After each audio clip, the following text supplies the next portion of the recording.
ఓకేనా? అందరికీ నమస్కారం.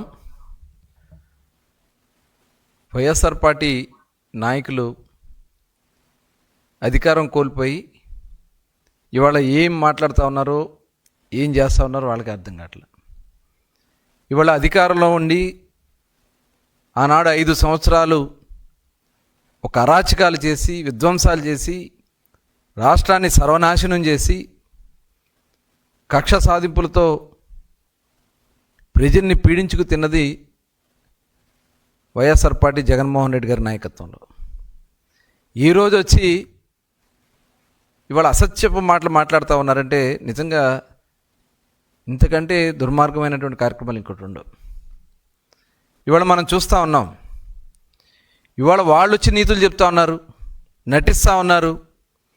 ముందు మీ నటన చూడలేకపోతున్నారు బాబు. ఎక్కడ చూసినా కూడా ఏదేదో జరిగిపోయినట్టుగా నటన చేస్తున్నారు. ఇవాళ మీరు పచ్చని పల్లెల్లో నెత్తుటి మరకలు చేసింది మీరు.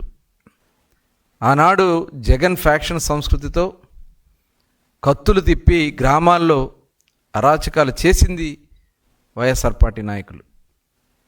ఇవాళ మీ నాయకుడు నాగమల్లేశ్వరరావు సర్పంచ్గా ఆనాడు అధికారాన్ని అడ్డం పెట్టుకుని అక్కడ గ్రామాల్లో వాళ్ళ మధ్య ఉన్నటువంటి వ్యక్తిగత కక్షలతో దాడులు చేసుకుని ఆనాడు అక్రమ కేసులు పెట్టి అలాగే బాబురావు మీద దాడి చేసి ఆ దాడిలో గాయపడినటువంటి బాబురావు దాదాపు 1 నెల రోజుల పాటు గుంటూరు ప్రైవేట్ హాస్పిటల్లో ఉంది. వాస్తవం కాదా? మరి తర్వాత ఆ గ్రామాల్లో చేసినటువంటి అరాచకాలు అక్కడ ఉన్నటువంటి గ్రామస్తులకు తెలియదా?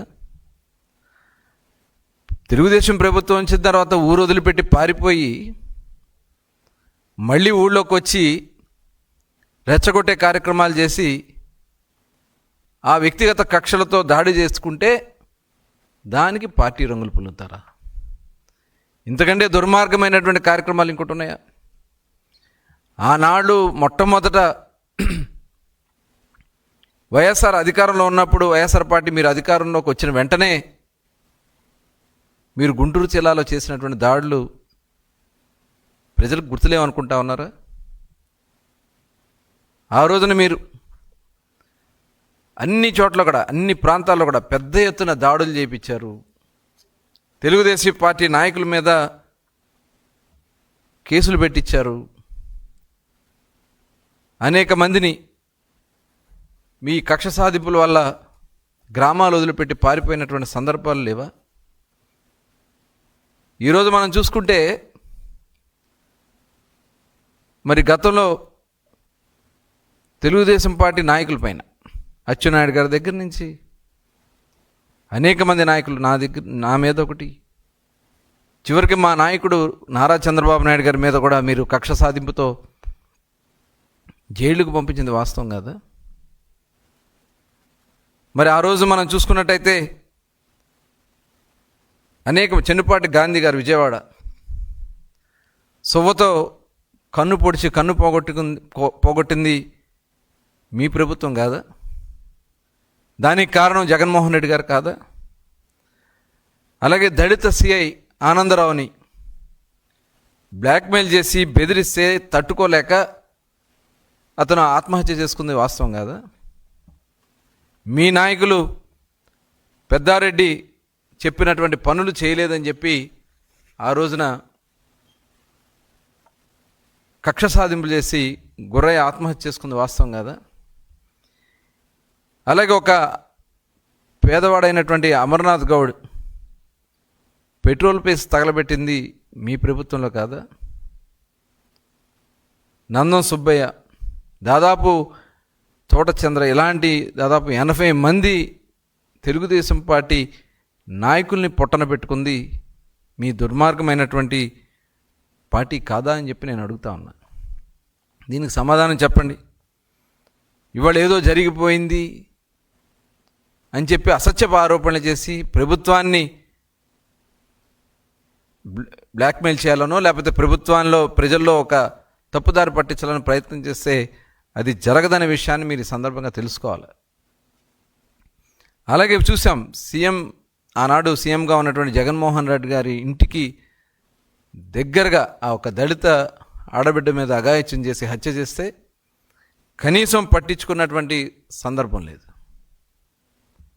ఇలా చెప్పాలంటే కోకొల్లలో మీరు చేసినటువంటి దళిత యువకుడు సుబ్రహ్మణ్యం, మీ ఎమ్మెల్సీ అనంతబాబు హత్య చేసి డోర్ డెలివరీ చేస్తే అతన్ని తీసుకొచ్చి ఊరేగిస్తారు, పోలీస్ స్టేషన్లో కేకులు కట్ చేపిస్తారు. ఇదేనా మీ సంస్కృతి? ఆనాడు ఒక మాస్క్ అడిగిన పాపానికి డాక్టర్ సుధాకర్, దళితుడైనటువంటి డాక్టర్ సుధాకర్ని హింసించి అవమానపరిచి చివరికి అతనికి ప్రాణాలు పోవడానికి కారణమైంది మీరు కాదా? ఈ జగన్మోహన్ రెడ్డి గారు కాదా? అలాగే మీ ఇసుక దందాకి ప్రశ్నిస్తే వాళ్ళ మీద దాడులు చేశారు. వరప్రసాద్ అనే ఒక దళితుడికి శిరోమండనం చేసింది, ఇదంతా వాస్తవం కాదా అని చెప్పి నేను ఈ సందర్భంగా అడుగుతా ఉన్నా. మహిళలపై హత్యలు చేసింది మీరు, అత్యాచారాలు జరిపింది మీరు.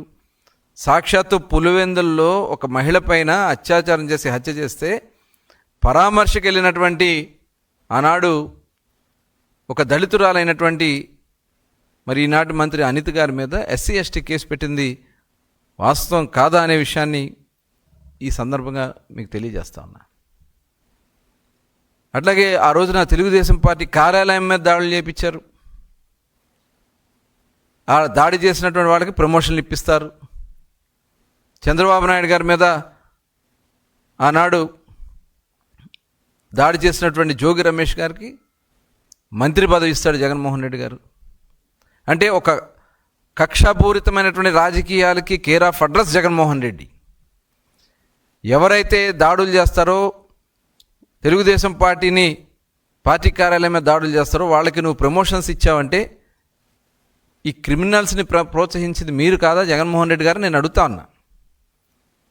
బూతులు మాట్లాడితే వాళ్ళకి రక్షణ కల్పిస్తాం, ఇంకా పైగా భావ ప్రకటన చేసే స్వేచ్ఛ మీరు మాట్లాడినటువంటి సందర్భాలు. మీరు ఆ రోజున చేసినటువంటి అనేక కార్యక్రమాలు, పత్రికల మీద కూడా ఓ జీవో తెచ్చి గొంతు నొక్కే ప్రయత్నం చేసింది వాస్తవం కాదా?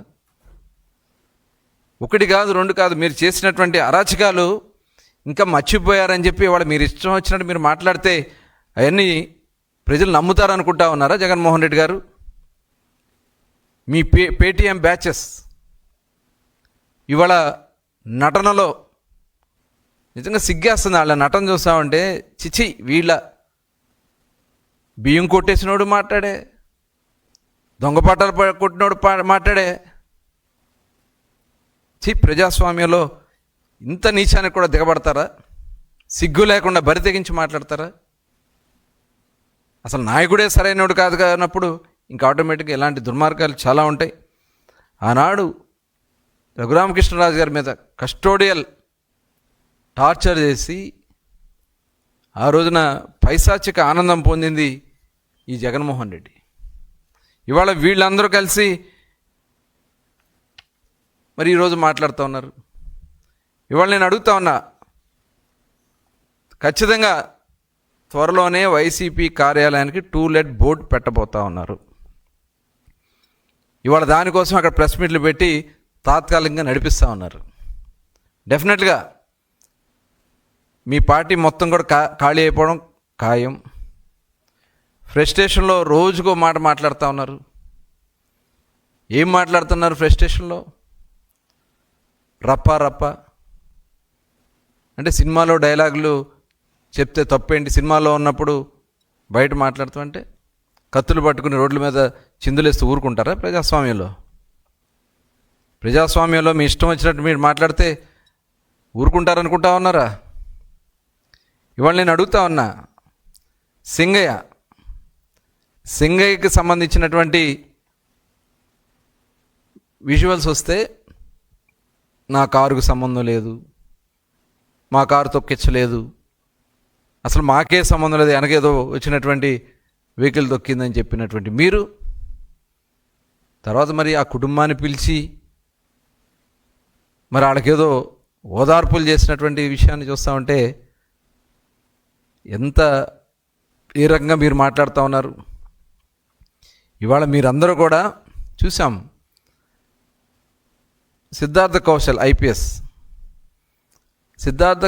ఐపీఎస్ గారు వ్యక్తిగత కారణాలతో ఆయన రాజీనామా చేసి ఆయన ఆంధ్రప్రదేశ్ రాష్ట్ర ప్రభుత్వం కానీ ఆంధ్రప్రదేశ్ కానీ నాకు చాలా ఇష్టం, కానీ నా వ్యక్తిగత కారణాల వల్ల నేను స్వచ్ఛంద పదవీ విరమణ చేస్తున్నానని చెప్తే దాన్ని మీరు రాజకీయం చేస్తారు. చెప్తున్నాం అదే, మీరు సింగయ్యదే దానికి ఒక ఉదాహరణ. మాకు సంబంధం లేదు, సింగయ్య మాకు సంబంధం లేదు, అతను ఎక్కడో పడి చనిపోయాడు. మరి అట్లాంటప్పుడు మీరు ఇంటికి పిలిచి ఎందుకు చెప్పారు అంటే ఇవన్నీ కూడా చూస్తూ ఉంటే తప్పుడు ప్రచారాలు చేసి మళ్ళీ తర్వాత సమర్థించుకోవడం. ఇప్పుడు కూడా సిద్ధార్థ కౌశల్ గారు ఆయన వ్యక్తిగత కారణాలతో అతను రాజీనామాలు చేస్తే దాన్ని తీసుకొచ్చి వేధింపులతో వాళ్ళు వెళ్ళిపోతున్నారు.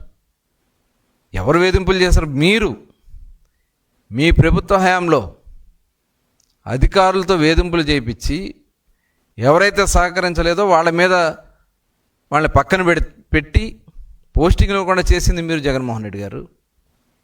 ఇవాళ మీ కారణంగా అనేక మంది ఐఏఎస్ ఆఫీసర్లు జైలు పాలైనటువంటి విషయం వాస్తవం కాదా? మీరు చేసినటువంటి కుట్రలో అనేక మంది ఐఏఎస్ ఆఫీసర్లు కానీ ఐపీఎస్ ఆఫీసర్లు కానీ ఇవాళ కోర్టు కేసులు ఎదుర్కొంటున్నది వాస్తవం కాదా? ఈరోజు మీరు మీ రాజకీయ ప్రయోజనాల కోసమో మీ వ్యక్తిగత ప్రయోజనాల కోసమో ఈ రకంగా తప్పుడు ప్రచారాలు చేస్తూ తప్పుడు కథనాలు రాయిస్తూ తప్పుడు ప్రెస్ మీట్లు పెట్టిస్తూ, ఆ పెట్టే ప్రెస్ మీట్లు ఎవరన్నా ఒక నీతి కలిగిన వాళ్ళు కాదు, దోపిడీ దొంగలు. వీళ్ళు వచ్చి మాట్లాడుతూ ఉంటే నిజంగా చాలా బాధ అనిపిస్తూ ఉంది. ఇప్పుడు చూస్తే గతంలో పాస్టర్ ప్రవీణ్ అతను యాక్సిడెంట్ అయి చనిపోతే దాన్ని తీసుకొచ్చి రాజకీయం చేసి మతాల మధ్యన విద్వేషాలు సృష్టించాలని ప్రయత్నం చేసింది ఇదే. ఇలాంటి దుర్మార్గమైనటువంటి ఆలోచనలు ఉన్నటువంటి ఒక క్రిమినల్ మనస్తత్వం ఉన్నటువంటి వ్యక్తి జగన్మోహన్ రెడ్డి. ఆ కింద పిల్ల సైకోలు, ఈ పిల్ల సైకోలు అందరు కలిసి వాళ్ళు చేసినటువంటి తప్పిదాల నుంచి తప్పించుకోవడం కోసం తప్పుడు ప్రెస్ మీట్లు పెట్టడమో తప్పుడు కథనాలు చేపిస్తామో అధికారులను బ్లాక్మెయిల్ చేయటమో అధికారుల్ని వ్యక్తిగత స్వార్థం కోసం వాడుకోవాలనే ప్రయత్నం చేస్తున్నటువంటి విషయం మనం చూసాం. బొంబాయి నటి కాదంబరి జత్వాని మరి ఆ సినిమా హీరోయిన్ని మీరు మీ అధికారాన్ని అడ్డం పెట్టుకుని పోలీస్ వ్యవస్థను ఏ రకంగా ఉపయోగించుకున్నారో స్వయంగా ఆమె అందరికీ చెప్పినటువంటి విధానం. ఇవన్నీ వాస్తవాలు కదా జగన్మోహన్ రెడ్డి గారు? ఇవాళ మీరు వచ్చి నీతి కబుర్లు చెప్తూ అక్కడ వాళ్ళు ఏదో వ్యక్తిగత గొడవల్లో జరిగినటువంటి విషయాన్ని తీసుకొచ్చి అది పార్టీలకి రుద్దాలని ప్రయత్నం చేయటం, ఒక పనికిరాని చెత్త వెధవలతో బియ్యం బొక్కేసి దానికి సమాధానం చెప్పించండి. మీరు ముందే వెళ్ళి అడ్వాన్స్గా వెళ్ళి కోర్టులను ఆశ్రయించడం, హ్యాండ్స్ బెటర్ బెయిల్ తెచ్చుకోవాలని ప్రయత్నం చేస్తాం. మీరు చేసింది తప్పిదాలు. బియ్యం కొట్టేశాడు, 8,000 బస్తాలు బియ్యం కొట్టేసినా మీ పేరు నానితో మీరు ప్రెస్ మీట్లు పెట్టిస్తున్నారంటే ఇంతకంటే సిగ్గుచేటు ఇంకోటి ఉంటుందా? ఇవాళ ఆయనే స్వయంగా చెప్పాడు, డబ్బులు కట్టాడు అంటే దొంగతనం చేసి డబ్బులు కట్టేస్తే దొరైపోతారా? ఇవాళ అంటే అటువంటి వ్యక్తుల్ని మీరు మీ పక్కన కూర్చోబెట్టుకున్నారంటే దొంగలతో ప్రయాణం చేస్తున్న మీరు ఒక పెద్ద దొంగ.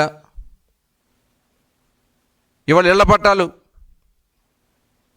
అక్రమంగా అక్కడ ఇళ్ల పట్టాలన్నీ కూడా సృష్టించి ఎన్నికల్లో కొడుకుని అందలం ఎక్కించడం కోసం అధికారాన్ని దుర్వినియోగం చేసినటువంటి వ్యక్తుల్ని మీరు మీ పక్కన పెట్టుకుని ప్రోత్సహిస్తారా? మీరు దాదాపు 2019 నుంచి కోర్టు వాయిదాలు ఎగ్గొడుతూ ఈరోజు నీతి కబుర్లు చెప్తా ఉన్నారు వీళ్ళు. అవినాష్ రెడ్డిని కాపాడుకోవడం కోసం ఆ కేసును ముందుకెళ్లకుండా ఉండడానికి ప్రయత్నం చేసినటువంటి విధానాలు నిజంగా చాలా చాలా జుగుప్సాకరంగా ఉంది. ఇలాంటి పరిస్థితులు చూస్తూ ఉంటాయి. చాలా ఇలాంటి వ్యక్తులు వచ్చి రోజు ప్రజలకి అసత్య ప్రచారం చేయడానికి ప్రయత్నాలు చేస్తూ ఉంటే నిజంగా ఇది ప్రజాస్వామ్యంలో తాత్కాలికం మాత్రం అది గుర్తుపెట్టుకోండి.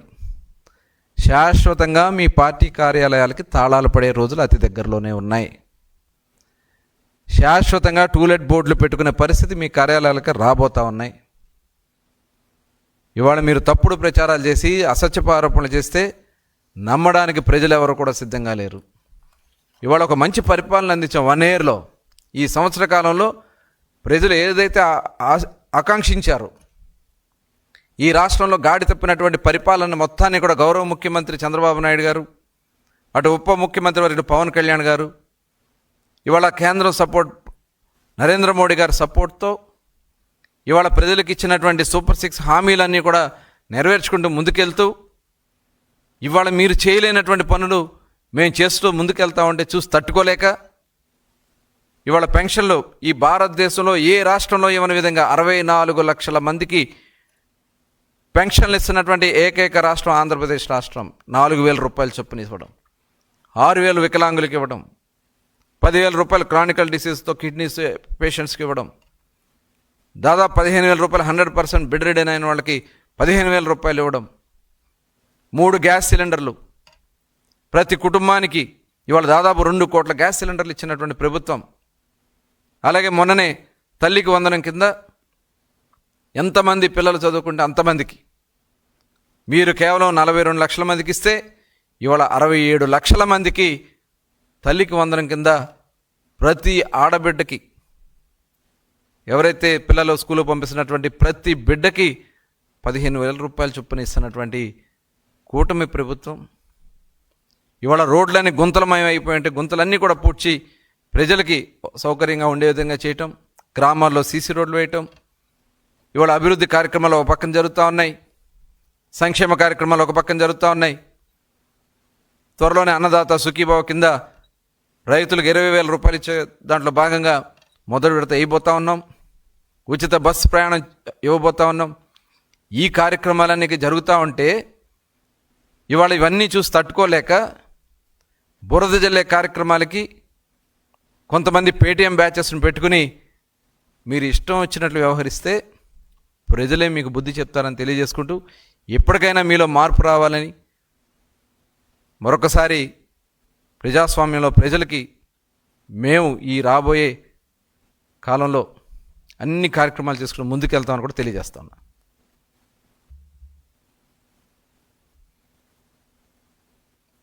Thank you.